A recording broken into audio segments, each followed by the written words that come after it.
नमस्कार TYBના विद्यार्थी मित्रों।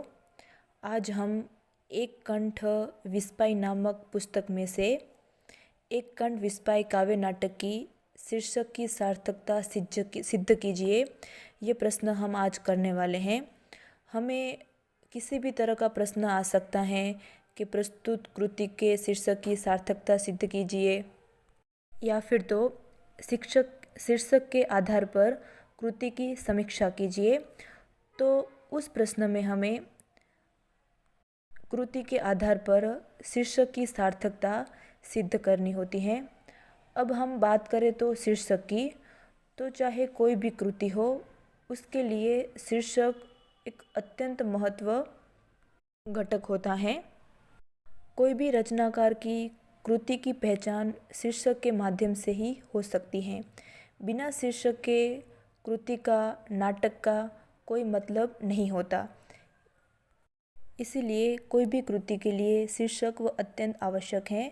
दूसरे शब्दों में कहें तो शीर्षक है वह कृति का प्रवेश द्वार माना जाता है, यानी कि शीर्षक के आधार पर ही हम कृति का अंदाज़ा लगा सकते हैं, हम कथा वस्तु का अंदाज़ा लगा सकते हैं कि इस कृति में या फिर इस साहित्य में क्या कहना चाहा है, केवल शीर्षक के आधार पर। अब हम शीर्षक को विभिन्न नामों से संबोधित कर सकते हैं, जैसे कि टाइटल, शीर्षक, हेडिंग, मथाड़ू। इस तरह कई नामों से शीर्षक को संबोधित किया जाता है। तो जब भी कभी हमें ये प्रश्न पूछा जाए कि शीर्षक की सार्थकता सिद्ध कीजिए, तो शीर्षक की सार्थकता को सिद्ध करने के लिए हमें 3 पहलुओं का ख्याल रखना चाहिए। तो कौन कौन से? तो शीर्षक कैसा होना चाहिए, यानी कि ऐसे कौन से गुण हैं जो एक शीर्षक में होने चाहिए। दूसरा है शीर्षक का आधार, यानी किस आधार पर हम कृति का शीर्षक रख सकते हैं। एवं तीसरा है शीर्षक की सार्थकता। तो इन पहलुओं को ध्यान में रखकर ही हमें कृति का शीर्षक की सार्थकता सिद्ध करनी चाहिए। तो सबसे पहले हम देखते हैं कि शीर्षक है वह कैसा होना चाहिए। तो सबसे पहले हम बात करें कि शीर्षक कैसा होना चाहिए, तो उसकी प्रथम विशेषता यह है कि शीर्षक वह संक्षिप्त होना चाहिए, यानी कि शीर्षक वह छोटा होना चाहिए। संक्षिप्तता ही इसकी मुख्य विशेषता मानी जाती है। तो हम कोई भी कृति का शीर्षक दे तो उसका संक्षिप्त होना अनिवार्य है, क्योंकि शीर्षक के बड़े होने से उसके कृतित्व पर असर देखने को मिलती हैं। तो शीर्षक है वह संक्षिप्त यानी कि छोटा होना चाहिए। तो दूसरी विशेषता यह है कि शीर्षक आकर्षक होना चाहिए, यानी कि शीर्षक में ऐसी आकर्षकता होनी चाहिए कि वह उस शीर्षक को देखकर ही दर्शकों को वो कृति या फिर तो कथा वस्तु पढ़ने का मन हो। तो कोई भी नाटक या कृति का शीर्षक ऐसा हो कि लोग केवल शीर्षक को पढ़कर ही आकर्षित हो जाएं। फिर आगे है कि कृति का शीर्षक सार्थक होना चाहिए। सार्थक यानी कि उसका सही अर्थ निकलना चाहिए। यदि कृति का शीर्षक सार्थक होगा तभी वह कथा वस्तु सार्थक मानी जाएगी। यानी कि कोई भी कृति का शीर्षक वह सार्थक होना चाहिए, यानी कि उसका अर्थ है सही एवं सच्चा होना चाहिए। निरर्थक शीर्षक से कृति का जो सौंदर्य होता है वह भंग हो जाता है। तो कोई भी कृति हो उसका शीर्षक सार्थक होना चाहिए। हम कोई भी कृति या फिर नाटक लिखे तो उस कृति का शीर्षक जिज्ञासावर्धक होना चाहिए, कि केवल शीर्षक को देखकर ही दर्शकों को उस कृति के पढ़ने की जिज्ञासा उत्पन्न हो। तो शीर्षक ऐसा होना चाहिए कि जिसको पढ़कर ही हमें जिज्ञासा उत्पन्न होने लगे। फिर इसके गुण हैं कि शीर्षक सहज, सरल एवं लघु होना चाहिए। तो इस प्रकार शीर्षक की विशेषताएं हैं कि एक कृति के लिए हमें कौन सा शीर्षक और कैसा शीर्षक का सहारा लेना चाहिए। अब हम बात करेंगे शीर्षक के आधार, यानी कि कोई भी कृति या फिर नाटक किसके आधार पर शीर्षक रखा जाता है? तो कोई नाटककार या कृतिकार कोई भी नाटक के पात्र के आधार पर शीर्षक रखता है। जैसे कि मुख्य नायक हो, नायिका हो, तो पात्र के आधार पर शीर्षक रखा जाता है। फिर कोई भी कृति में मुख्य घटना के आधार पर भी शीर्षक रखा जाता है एवं स्थान के आधार पर भी शीर्षक दिया जाता है। अब समय के आधार पर भी कृति का शीर्षक रखा जाता है। जैसे कि वह किस समय की घटना है, तो उस समय की घटना से प्रभावित होकर भी रचनाकार हैं वह रचना का शीर्षक सिद्ध करता है।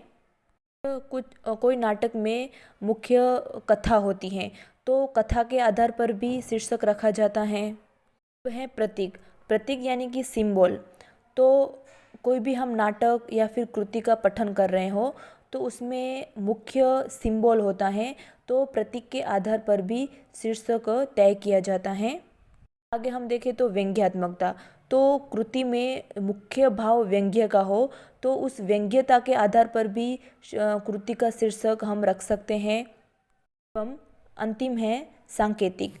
तो इस आधार पर, इन घटकों के आधार पर हम कृति का शीर्षक है वह हम रख सकते हैं। अब अंतिम है कि शीर्षक की सार्थकता।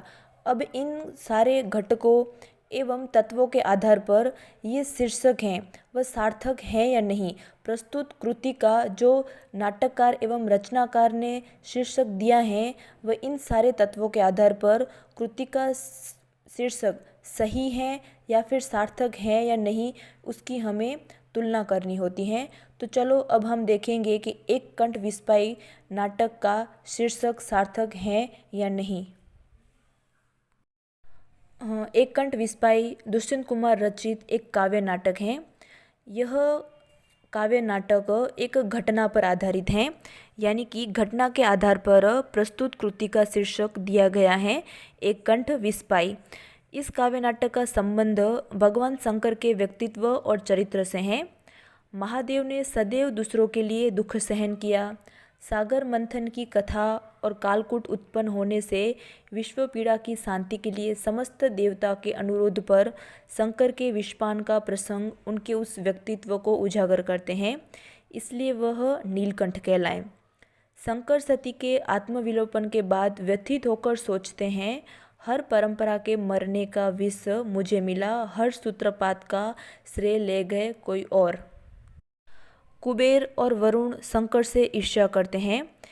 शंकर प्रतिशोध की ज्वाला से ग्रस्त थे। समस्त देव सृष्टि पर आक्रमण उनकी संकल्प शक्ति का प्रदर्शन था, परंतु उन्होंने विश्व के कल्याण के लिए विष्णु के संकेत को सहर्ष स्वीकार कर लिया और एक बार फिर भयंकर अपमानजन्य प्रतिशोध ज्वालाओं तथा कालकूट की भयंकर लपटों को गले उतारकर शंकर को संसार को भयमुक्त किया। इस प्रकार समग्र काव्य नाटक में शंकर का व्यक्तित्व नीलकंठ तथा विषपाई के रूप में उभरता है। सारा काव्य नाटक शंकर के विराट मंगलमय व्यक्तित्व से युक्त हैं, उनकी शक्ति से नियंत्रित हैं।